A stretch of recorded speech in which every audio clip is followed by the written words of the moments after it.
భారత పురుషుల senior selection committee చైర్మన్గా అజిత్ అగర్కర్ ప్రస్థానం ఐసీసీ టోర్నీలలో అద్భుత విజయాలతో సాగుతోంది. 2023 జూన్లో బాధ్యతలు చేపట్టిన నాటి నుండి వైట్ బాల్ క్రికెట్లో టీమిండియా తిరుగులేని శక్తిగా ఎదిగింది. అగర్కర్ సారథ్యంలోని సెలెక్షన్ కమిటీ ఎంపిక చేసిన జట్లు వరుసగా 2024, 2026 టీ20 ప్రపంచ కప్లతో పాటు 2025 ఛాంపియన్స్ ట్రోఫీని ముద్దాడి చరిత్ర సృష్టించాయి. కేవలం ఐసీసీ ట్రోఫీలే కాకుండా 2023, 2025 ఆసియా కప్లను కూడా భారత్ కైవసం చేసుకోవడం విశేషం. పరిమిత ఓవర్ల ఫార్మాట్లో ఆడిన 33 మ్యాచ్ల్లో కేవలం 2 మాత్రమే ఓడిపోవడం అగర్కర్ వ్యూహ రచనకు అద్దం పడుతోంది. ఈ అసాధారణ రికార్డును పరిగణలోకి తీసుకున్న బోర్డు ఇప్పటికే 2025 ఐపీఎల్కు ముందే ఆయన కాంట్రాక్ట్ను ఒకసారి పునరుద్ధరించింది.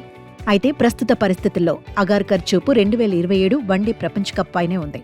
జట్టులో కొనసాగుతున్న విజయ పరంపరను దృష్టిలో ఉంచుకుని మెగా టోర్నీ వరకు తన పదవీ కాలాన్ని పొడిగించాలని ఆయన బీసీసీఐని అభ్యర్థించారు. పరిమిత ఓవర్లలో భారత్ సాధించిన విజయాలు ఆయనకు సానుకూల అంశాలుగా ఉన్నప్పటికీ టెస్టు క్రికెట్లో జట్టు ప్రదర్శన ఆందోళన కలిగిస్తోంది. స్వదేశంలో జరిగిన 2 టెస్టు సిరీస్లలో ఓటమి పాలవ్వడం, అలాగే ప్రతిష్టాత్మక బోర్డర్ గవాస్కర్ ట్రోఫీని చేజార్చుకోవడం అగర్కర్ హయాంలోని ప్రధాన బలహీనతలుగా కనిపిస్తున్నాయి. ఒకవైపు వైట్ బాల్ క్రికెట్లో రికార్డులు సృష్టిస్తున్న రెడ్ బాల్ క్రికెట్లో ఎదురవుతున్న పరాజయాలు బోర్డును పునరాలోచనలో పడేశాయి. టెస్ట్ ఫార్మాట్లో జట్టును గాడిలో పెట్టేందుకు కొత్త రక్తం అవసరమని కొందరు బోర్డు సభ్యులు భావిస్తున్నారు. మరోవైపు టీమిండియా ప్రస్తుతం పరివర్తన దశలో ఉంది.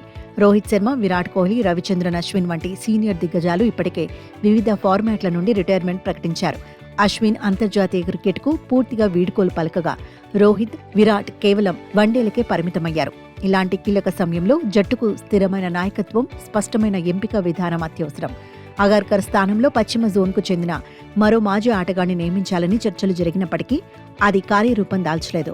2027 వన్డే ప్రపంచ కప్ వంటి భారీ లక్ష్యం ఉన్న నేపథ్యంలో అగర్కర్ అనుభవాన్ని వాడుకోవాలా లేక కొత్త వారికి అవకాశం ఇవ్వాలా అనే సందిగ్ధంలో బీసీసీఐ ఉంది.